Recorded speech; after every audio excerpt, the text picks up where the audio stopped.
capitale est Rabat. L'islam, la religion d'État.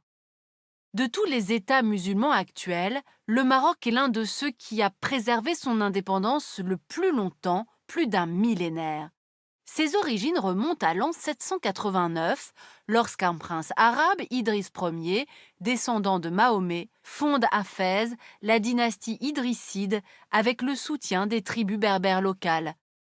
Dès le XIe siècle, des Berbères justement, les Almoravides puis les Almohades, arrivent à unifier au nom du djihad un vaste territoire à cheval entre l'Afrique et la péninsule ibérique. Mais en 1212, la bataille de Las Navas de Tolosa marque une étape décisive dans la reconquête chrétienne de la péninsule ibérique. Par la suite, les dynasties marocaines n'auront de cesse de repousser l'expansion chrétienne des côtes du Maghreb.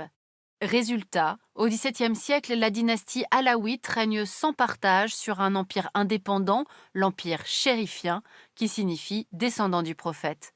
À sa tête, le célèbre sultan Moulay Ismaïl instaure un système politique qui repose sur les grandes familles arabo-andalouses et sur l'aristocratie religieuse. Mais au XXe siècle, fin de l'indépendance. En 1912, en effet, le Maroc devient un protectorat français et espagnol, sous une forme singulière, et l'on va voir pourquoi.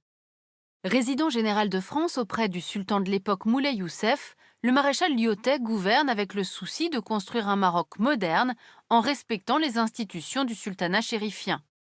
Cette articulation entre ancien et moderne, entre empire et État-nation, va conférer au Maroc une singularité qui sera cultivée par la monarchie et par les élites du pays. Mais en 1930, Paris tente de soustraire les tribus berbères à l'autorité du sultan. C'est alors le début d'une poussée nationaliste qui ne cessera qu'à